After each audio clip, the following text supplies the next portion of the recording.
So the title for my keynote today is that Decolonizing STEM should not be a metaphor. What does it mean when we say decolonize? I take my title today from Eve Tuck and Kay Wayne Yang's now iconic 2012 essay, Decolonization is not a metaphor. They call out how easy it has been for the language of decolonization to be taken up by educational advocacy and scholars as just a general metaphor for improvement. Instead, they recenter the demand that decolonization is about the repatriation of indigenous land and life. Decolonization should not be a euphemism, a synonym, a trendy phrase. Indeed, a key point they make is how the decolonial desires of even non-white immigrant and post-colonial peoples can reinstate settler colonialism through resettlement, reoccupation, and rehabilitation. Decolonization as a metaphor becomes part of what they call settler moves to innocence that try to resolve guilt and complicity, but still reproduce the same old structures. And there are gestures that will probably be familiar to many here, meant to unsettle us. And indeed, I think the point of reading that essay is to see yourself as a settler or someone in the colony, to see how you benefit from these moves. For instance, the dictum to decolonize the mind that we may be familiar from Paulo Freire acts as an ahistorical abstraction from what he's drawn from Frantz Fanon. Like instead, it's sort of departing from any sort of specific struggle. And even the identification by other peoples of color that we all colonized at different times ends up absolving us from being potential settlers. I'm also thinking here of the move that tends to happen for immigrants of color, particularly from different parts of the Asian diaspora, that in North America, when people say, "Are you from here?" and you're like, "No, I'm actually a Canadian or American," or whatever. Like there's a sudden claiming of the settler colonial nation as some sort of validity. And even social justice work, anti-racist work, even historical work for abolition, can appropriate decolonization when it refuses to account for the material realities, especially about land, or if it's purely anthropocentric in the way it imagines justice, or if it advocates for redistribution of resources without attending to where those resources came from. The Indigenous Ungankik scholar and Asian settler scholar call for us to adopt an ethic of incommensurability so we can build more just solidarities. But Tuck and Yang were writing in the context of occupied indigenous land and settler colonial nations. Here in the former heart of empire, we're not occupying land we can return. I'm wrestling what it means to decolonize in the space in general. It's such a popular phrase, not just the question of being able to decolonize STEM. I'm wondering, how can we ensure that decolonization is not a metaphor? The separation between resource colonialism and settler colonialism is incredibly convenient now. That this nation, among others in Europe, reaped the benefits of settler colonialism, but now that ongoing dispossession of indigenous people is disavowed as the problems of other nations. That convenient separation between the metropole and the colony helps to de-link the sense of indebtedness that might exist. And I would also like to emphasize that the post-colonial as an analytic framework is inadequate here, and indeed this is a critique that runs throughout indigenous studies. The approach of post-colonialism has always been problematic. But as the joke goes in indigenous studies, there's no post for settler colonialism because, well, have they left yet? The UK was one of the initial 144 signatories on the UN Declaration on the Rights of Indigenous People. Article 31 states that, quote, indigenous peoples have the right to maintain, control, protect, and develop their cultural heritage, traditional knowledge, and traditional cultural expressions, which explicitly include their quotes, their sciences and technologies, end quote. Okay, one might think, but we aren't over there.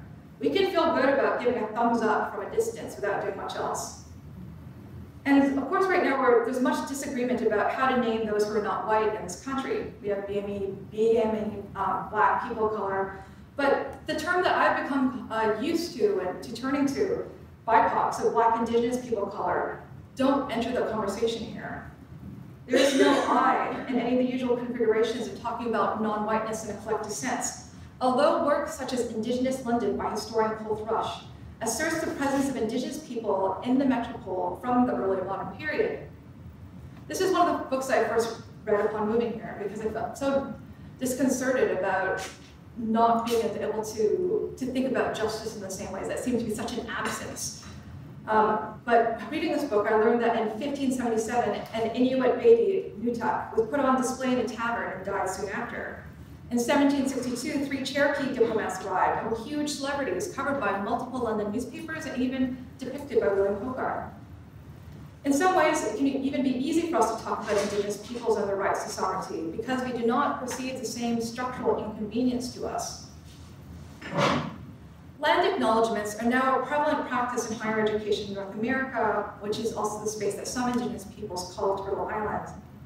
Events including academic conferences will open by acknowledging the histories of the land and its Indigenous peoples, not only in fields like anthropology or literature or Indigenous studies, but even in the hard sciences now.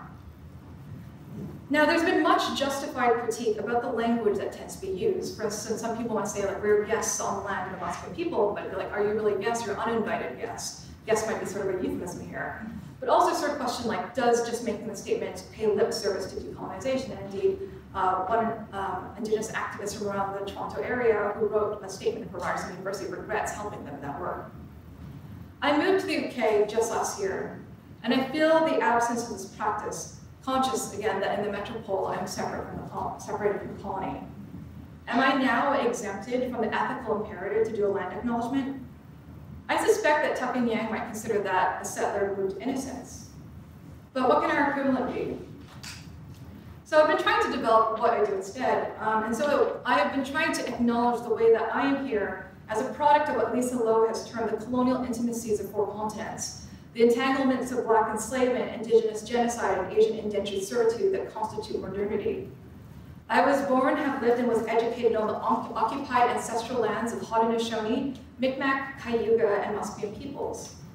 My family is from the abandoned colonial outpost of Hong Kong, a place I've never been to, although I've been told to go back there multiple times. And here I am now, finding myself working in the former heart of empire, where I believe as of very recently, there's only 27 Black women who hold positions as full professors. I was once repeatedly told to speak English, but here I am in the heart of empires teaching English literature to the English. That being said, a little bit of like delicious revenge, I suppose. But here we are at my current institution. Our institution is the home of eugenics, thanks to Francis Galton and his compatriots, UCL professors Carl Pearson and Flinders Petrie. The value of your degree, the value of my employment, is bound to that history. It is worth remembering that Galton's influential treatise on eugenics called Hereditary Genius. To paraphrase our provost Michael Arthur in 2014, in a sad way, we've all inherited him. And on campus right now, we are waiting for that report from the UCL Inquiry into the History of Eugenics. I know there are students, academics, activists, which include many people here, trying to figure out what we can do on campus to address that history as not something that's simply past. After all, conferences on eugenics were held here as recently in 2017, and I'm sure at the various town halls we can hear that the sentiments are very much alive and well.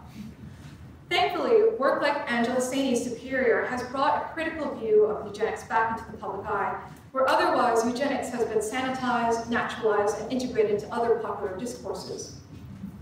When I arrived, I tried to find out as much as I could about this history and the efforts at decolonizing here, as well as what does decolonizing mean in this context. And I met so many good people doing this on paid labor. But I was surprised when I was in conversation with a few who are deeply knowledgeable with the ongoing history of eugenics at UCL in the UK, who haven't heard of other current protests against colonial science. And here I'm referring to the protests against the 30-meter telescope on Mauna Kea in Hawaii. I believe these struggles are deeply connected. Since the scope of colonialism is global, the scope of colonial science is global, the imperative of Western science is global, so too must the scope of our decolonization, especially the decolonizing of what science is, was, but also what can be. As Métis feminist philosopher Zoe Todd says, Europe is still implicated in colonial exploitation, whether it likes it or not.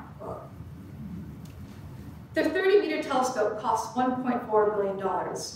Along with the many universities behind the telescope, there's support from Canada, Japan, China, and India. But this massive visible light telescope will be built in Mauna Kea, a sacred site for the Kanaka Awi, and there are already 13 observatories on this occupied land. For the last decade, Native Hawaiian resistance to the TMT has been characterized as anti-science, figured as a case of primitive savages standing in the way of scientific progress. But the sacredness of the site has always been tied to understanding the cosmos for a Native Hawaiian cosmology. In 1874, King Kalakaua invited British astronomers to observe the transit of Venus from that space. And now there are scientists, indigenous and settler, who call for the support of indigenous sovereignty. Kanaka Aoi geneticist Keola Fox and Black Caribbean and American astrophysicist Chandra Prescott Weinstein decry this project as part of this continuation of colonial science. About 1,000 scientists have signed an open letter opposing the criminalization of the monarchy of protectors, which include many elders of the community. Discussions about the coexistence of indigenous culture and science are ongoing in this very moment in the state capital of Hawaii. It is no coincidence that the language of the greater good and the prerogative of universal knowledge used to justify the reclaiming of eugenics, as well as the drive to build this telescope.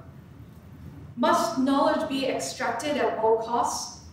What metrics of research productivity are behind this? What rankings of institutions, national agendas trying to climb up the same old geopolitical hierarchies of colonialism? Who is excluded when making grand claims about the abstract good? When we respect indigenous sovereignty, we respect indigenous science, which means greater respect for the ecological ethos of connection to land, and we all benefit. In a study from August of this year in the Journal of Environmental Science and Policy, it was found that land managed by indigenous peoples in Australia, Brazil, and Canada have the greatest levels of biodiversity. I'm sure that people have seen the terrible news about the way that another huge part of the ice floes on the poles have now broken off and floated away. But we need to remember that Arctic indigenous peoples have long been at the forefront of activism for climate change, because these are the spaces under their stewardship that even as Greta Thunberg has been getting so much rightful attention for the advocacy, that earlier this past year we also had a First Nations young woman from Canada who spoke to the UN Assembly that did not get anywhere near this amount of international attention.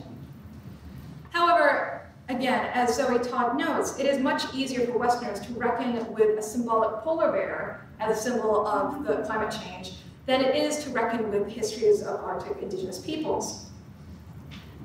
In her essay about this erasure, Todd is talking about listening to a talk by renowned STS thinker Bruno Latour in Edinburgh. Drawing from Sarah Ahmed's critique of the politics of citation, she is left to wonder when indigenous thinkers will be cited as thinkers by the UK Academy, and not just the generalized figure of indigeneity, or as objects of research, or as the token gesture as unnamed collaborators. And even when indigenous cosmologies and knowledges enter the academy, are the current material realities, struggles for the sovereignties of those people acknowledged, or are they refined and abstracted from that context towards a sort of universalism? Are they like the Easter Island statue, the Maui, in the British Museum, included in the hallowed halls of Western colonial knowledge, but violently stripped from what makes them meaningful?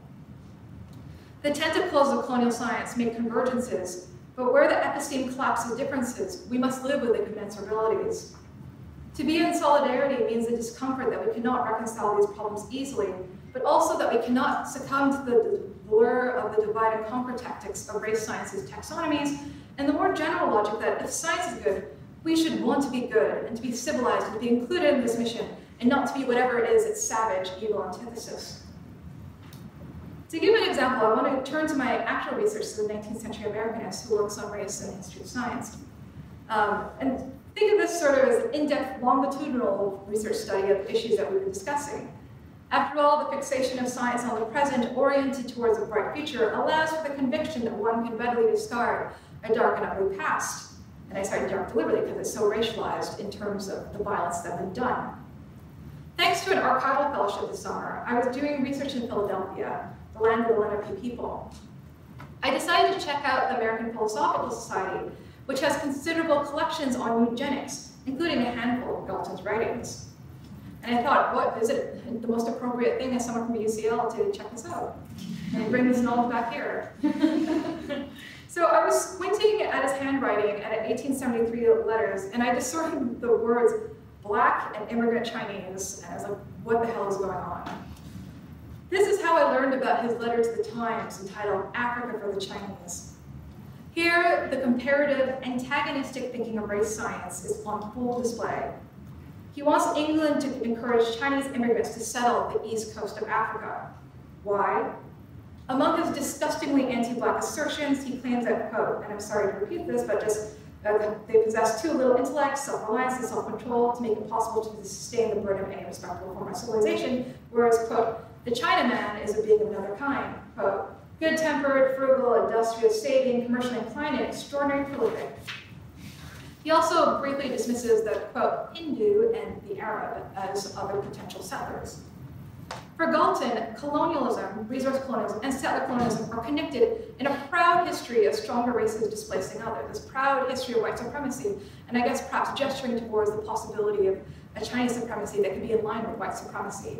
He says, quote, we ourselves are no descendants of the Aborigines of Britain, and our colonists were the invaders of the region they now occupy as their local home, end quote. And he proposed that the Chinese should be that equivalent in Africa, settler colonialism as explicit genocide. Speaking as someone from the Chinese diaspora, it is not enough to recognize Galton's anti-Black racism in this letter. Instead, I must be critical about his comparative respect for the Chinese as a race, however Orientalist, as about the Chinaman, is part of that same paradigm.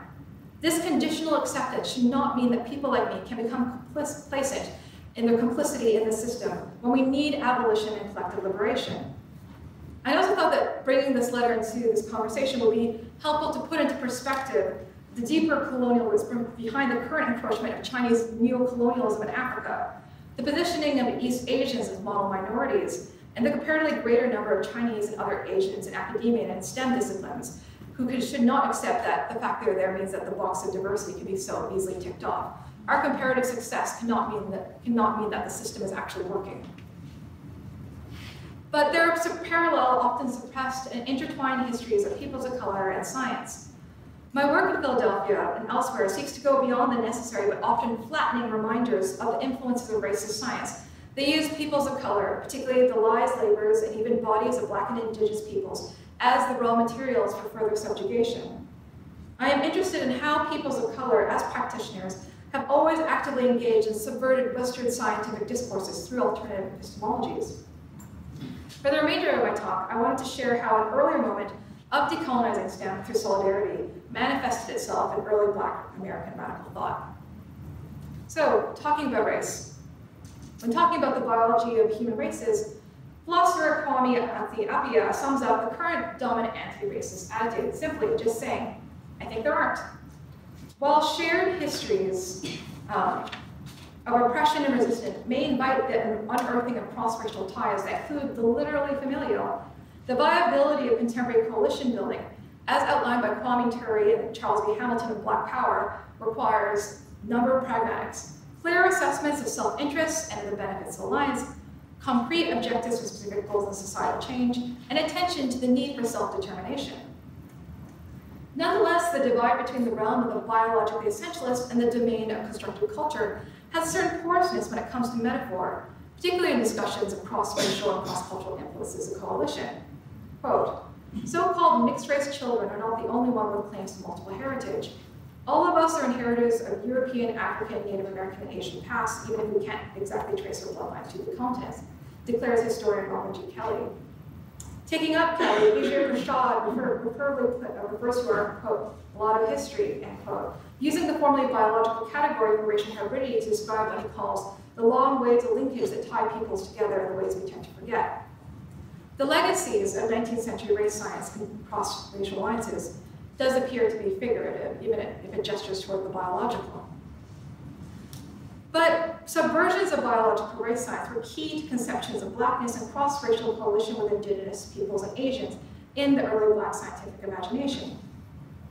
Imagining connections with other peoples of color has always been a recurring trope within Black political thought. While focusing on the articulation of Black power, Ture and Hamilton framed their discussions with reference to, quote, the former African and Asian colonies, fighting for the right to control their own natural resources, free from exploitation by Western and American capitalism. They echo W.E. Du Bois's earlier claim in The Century in the Souls of Black Folk that, quote, the problem of the color line is one that's transnational, and Du Bois says, the relation of the darker to the lighter races of men in Asia, Africa, and America, and the islands of the sea. Comparative racialization is fundamental to our understanding of anti-racism and stems from the emergence of global entanglements of ideology, labor, power, race, and gender that have given rise to modernity. And of course, the stakes of this archival work as political are vulnerable to simplifying mythologizations that are racist, frictions, and antagonisms that are often based in anti-Blackness or settler colonialism, in the way that we might have this sort of rush for a utopian call for solidarity. But in my discussion today, I'm talking about the writings of early Black nationalists, David Walker's 1829 abolitionist tract, Appeal to the Colored Citizens of the World, and touching upon Martin R. Delaney's later novel, Blake. These thinkers turned to biology as the unlikely site for grounding Blackness and imagining ties to other peoples of color. And these works anticipate future criticism of multiracialism and naive call for cross-racial solidarity that can often erase Blackness. Walker and Delaney envisioned a Black revolution in tandem with transnational cross-racial anti-colonial coalition by engaging with debates in biological race sciences at the very site of the field's emergence in the 19th century. Race science in 19th century America was an uneven amalgam of established and newer disciplines, including natural history, theology, biology, anthropology, sociology, craniology, environmentalism, and fell into two major theoretical camps. Polygenesis, called the American school of evolutionary science, which argued for the separate and immutable nature of the races. On the other hand, there's monogenesis, which proposed that humanity descended from a common origin, of course, eventually affirmed by Charles Darwin's theory of evolution. But against both of these elite scientific discourses dominated by white scientists, radical Black thinkers imagined a politicized hybrid of polygenesis and monogenesis as both the literal, biological, and metaphorical common ground for a transnational coalition between peoples of color that nonetheless required essential racial distinctiveness not to be erased. They took a stand by reworking the terms of evolutionary science in order to link Black, Asian, and Indigenous peoples through a shared biological effective revolutionary consciousness made manifest in the very flesh. Walker's and Delaney's work exemplifies what Black studies scholar Britt Russert calls fugitive science, this long tradition of Black reclaiming of science in the service of freedom. These Black writers undertook this liberatory work in tandem with other peoples of color as part of an early Third World vision of justice and solidarity.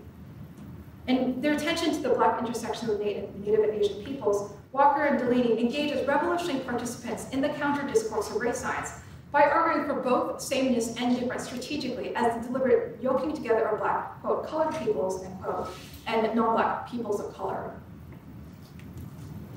The full title of abolitionist David Walker's early 19th century pamphlet is Appeal to the Colored Citizens of the World, but in particular and very expressly to those of the United States of America.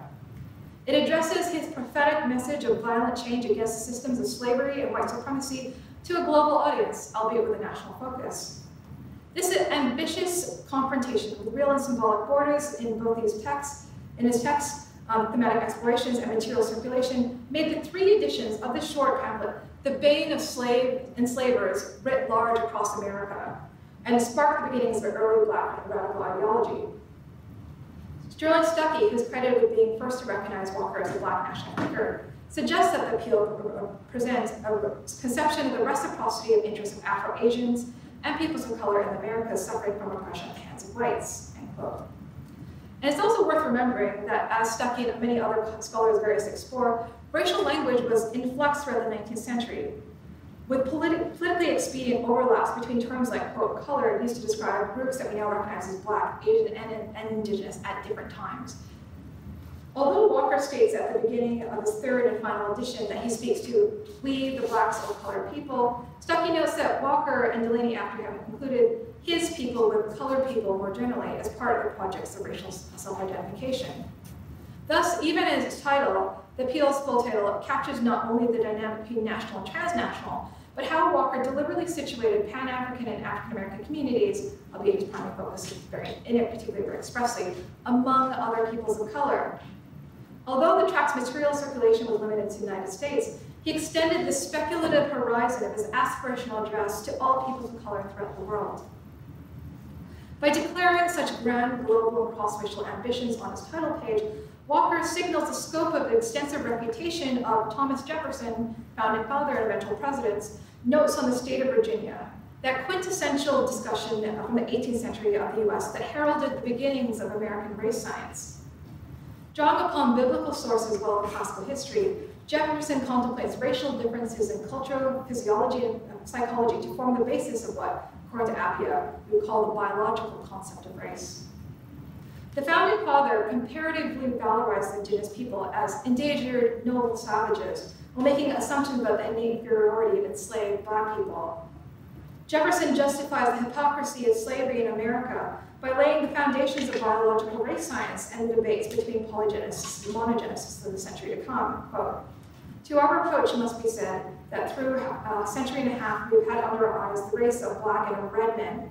They have never yet been viewed by us as subjects of natural history. I advance it, therefore, as a suspicion only that the blacks, whether an originally distinct race or made distinct by time and circumstances, are inferior to the whites in the endowments of both body and mind," end quote.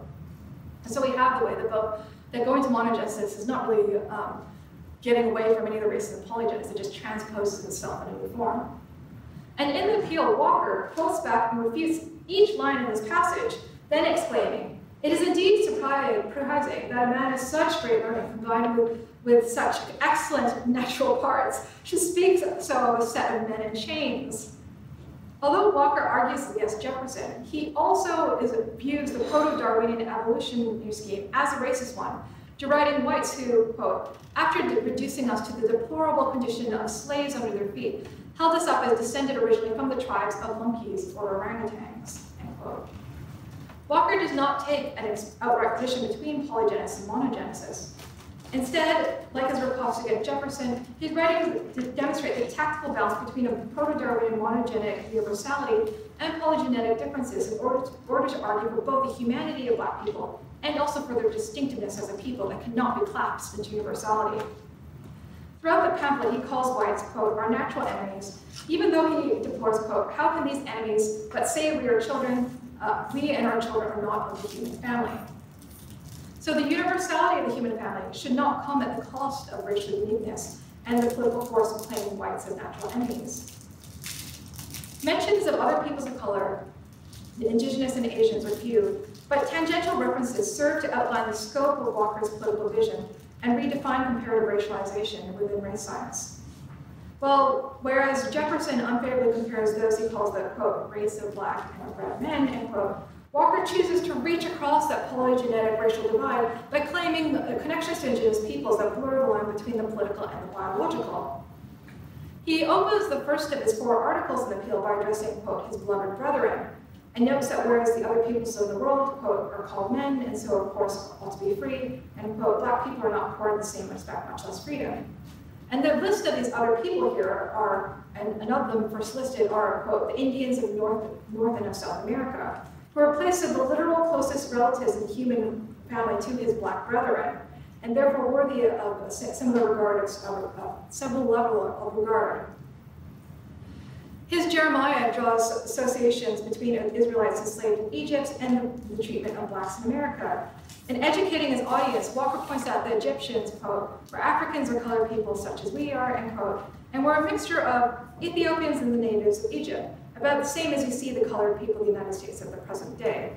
A correlation that further links black people to a form of indigeneity as well as to an ancient past. The indigenous commitment to decolonial resistance is inspiration for the fight against slavery, quote. He asks, why do they not get the aborigines of this country to be slaves to them and their children, to work in their farms and dig their mines? They know well that the aborigines of this country or Indians would tear them from the earth.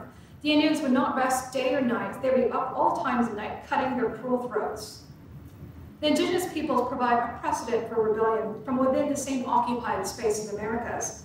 Through the kinship with indigenous peoples, Walker urges black people to respond to kind, perhaps sensing the threat posed by what he names the, quote, colonizing trick of the American whites, who would free blacks from slavery only to send them back to Africa, and that there's perhaps a collapse between the colonizing trick of sending them to Liberia and the settler colonial trick.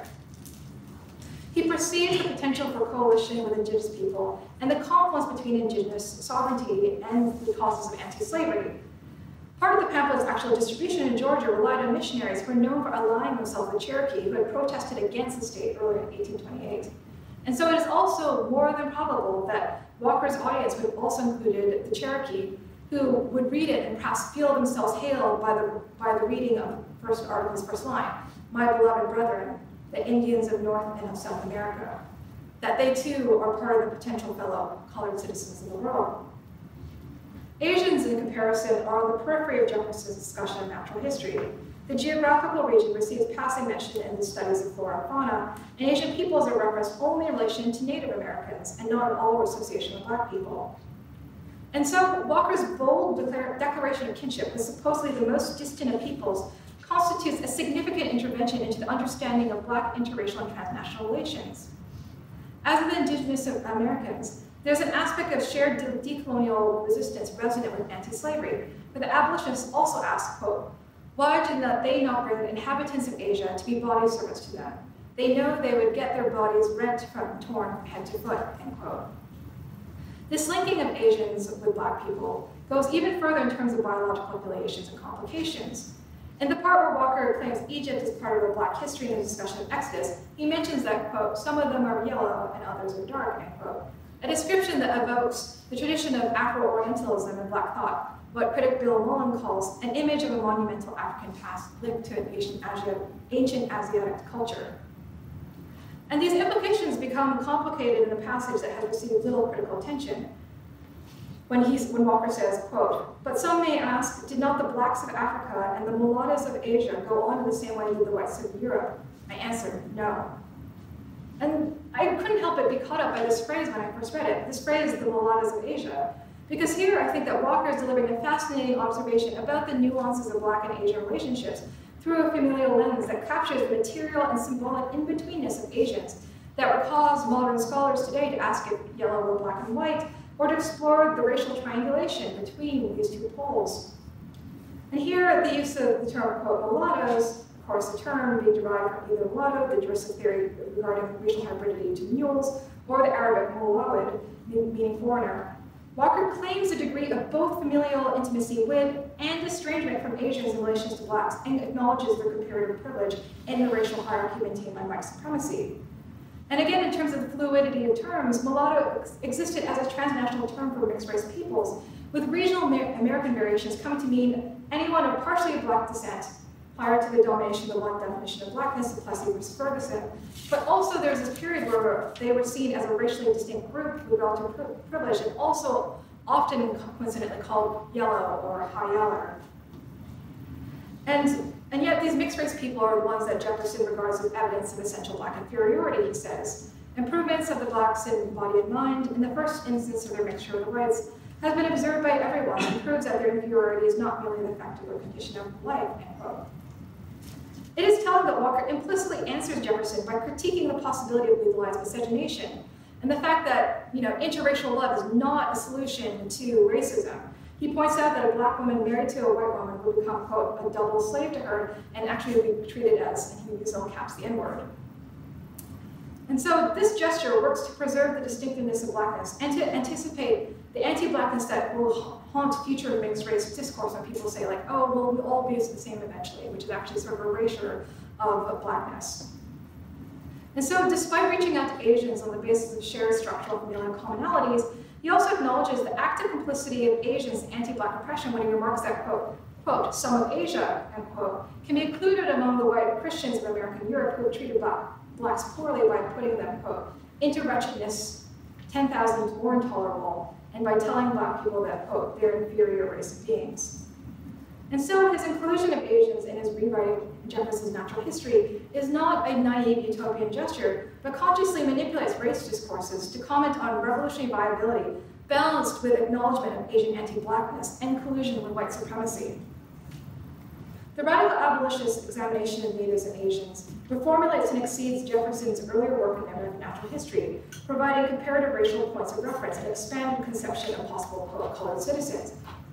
While the ferocity of Walker's rhetoric may make it appear unscientific to our eyes today, his writing actually reflects the eclectic, popular nature of 19th century science that was in fact consistent with popular and performative aspects of the era's science that was often adapted for use by Black people towards emancipatory ends. And therefore, it's crucial that we view Walker's sustained critique to be just as scientific and as important to the history of science as Jefferson's.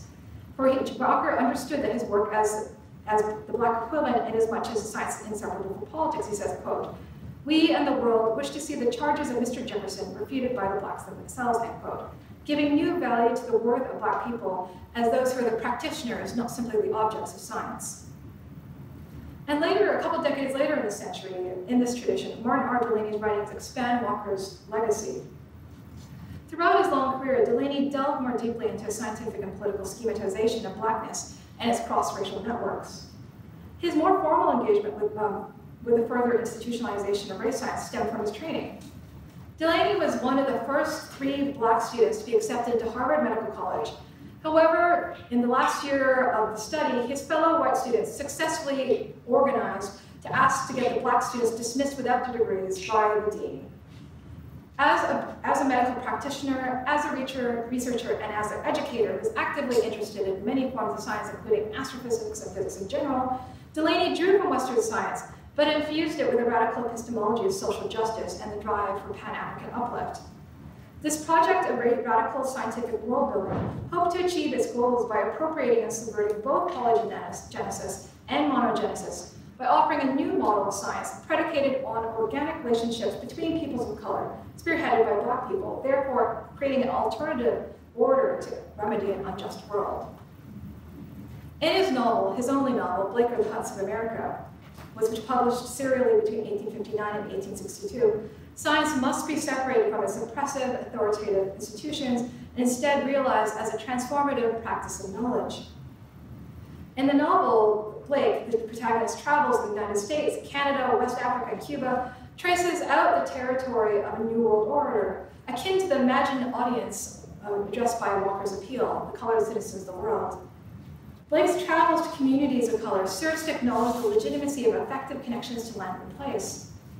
In one episode, Blake meets with a member of the Choctaw Nation and undertakes extensive examination of the Native American enslavement of black people, but also of their shared past of intermarriage and resistance against colonialism.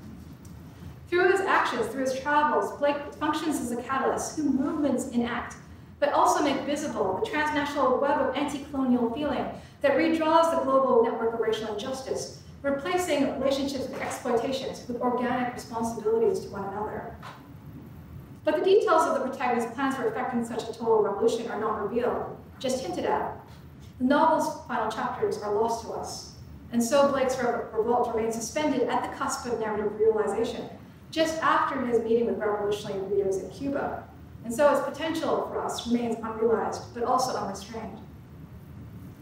The Rebel Congress in Cuba is a gathering of diverse peoples whose overflow of feelings binds them together as a revolutionary community. Quote, "Never before had the African race been so united as on that occasion, the free Negroes and mixed free people being in unison and sympathy with one another," end quote. And this Pan-Africanism, in this paragraph, leads to connection with fellow oppressed non-black peoples of color.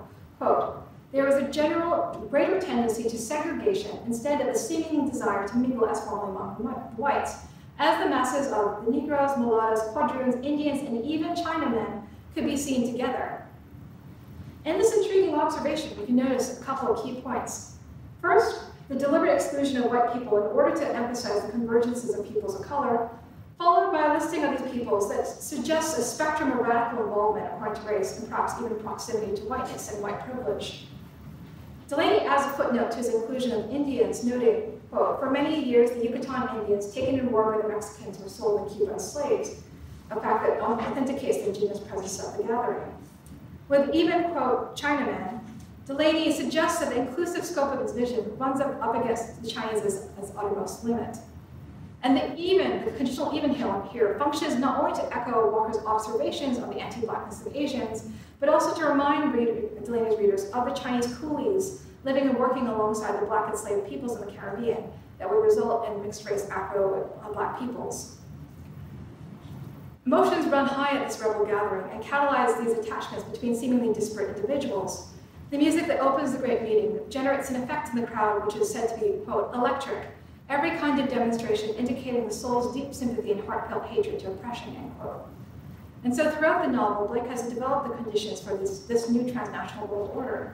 These displays of effective solidarity between peoples of color undermine existing race sciences' white supremacist hierarchy, as well as divisive separation of the races. And the summit exposes the principles of polygenesis as a perversion of what Delaney proposes the true relationship to nature.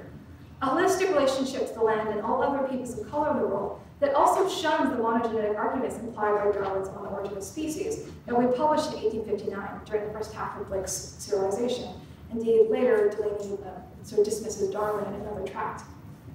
And the rationale for his revolution is not simply political, but tied to his understanding of science, which makes their revolution even more lawful and righteous because it's about the natural order. Quote, "Their justification of an issue was made on the fundamental basis of original priority, claiming that the Western world had been originally peopled and possessed by the Indians, a colored race, and part of the continent in Central America by a pure black race," end quote. In this worldview, the separate developments of the races, theorized by polygenesis, usurped an existing organic web of relationships between peoples of color in space. These assertions are not voiced by any specific character. Indeed, the ambiguous third-person pronoun used throughout suggests that this overthrowing of Western sciences arises naturally out of the collectivity of rebel peoples of color, an expression of the world they want to bring into being. Instead, we're told by the narrator, quote, "They present facts worthy of consideration, which 300 years have indisputably tested," end quote, in which all these, quote, "colored races have adapted and flourished as inhabitants, as producers." As Weir said, it is a scientific fact that they increased and progressed, while white people, by contrast, quote, "were there by intrusion, idle consumers, substituting by imposition, who decreased and continually retrograded their offspring, becoming enervated and imbecile." The phrases, quote, "colored races," refers to all racialized peoples here.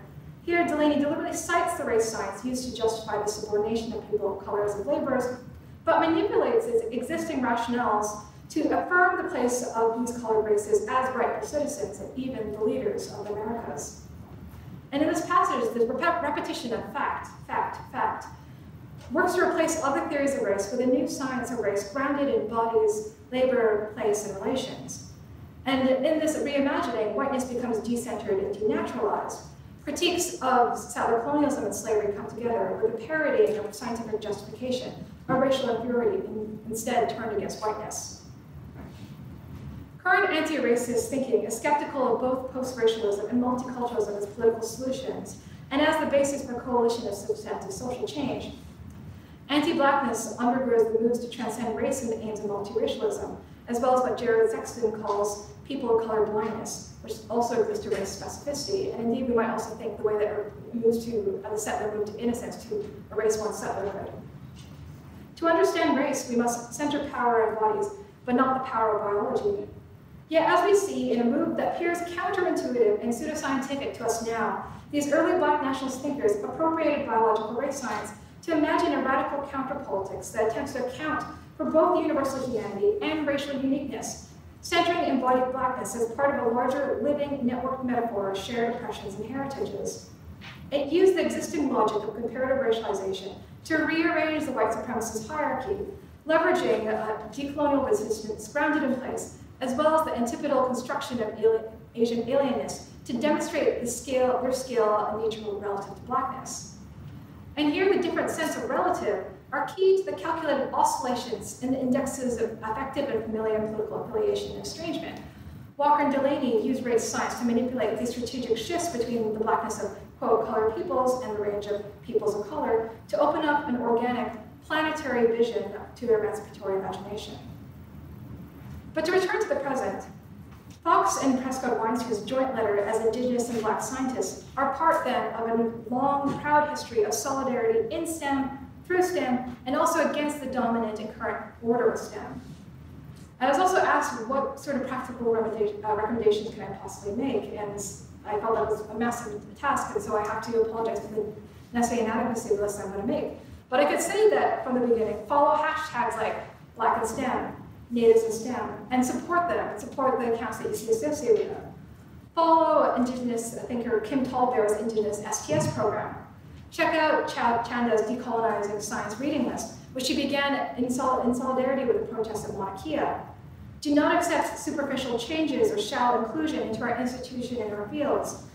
Challenge eugenics where we are, but also see the links to decolonial struggles elsewhere.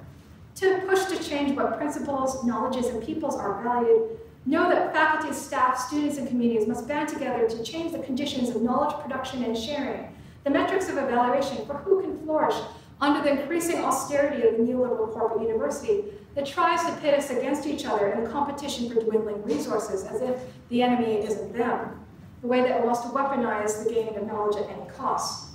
Also, on a practical level, if you haven't already done so, fill out those 10 surveys about eugenics and about the outsourcing of cleaners, catering staff, and security at UCL. If you're a union member, send in your UCU union ballot or support those who are union members. Finally, I want us to be challenged by the demand for decolonization to be more than a metaphor. If we don't feel unsettled by this challenge, are we just trying to assuage our guilt by making a move to innocence? Thank you.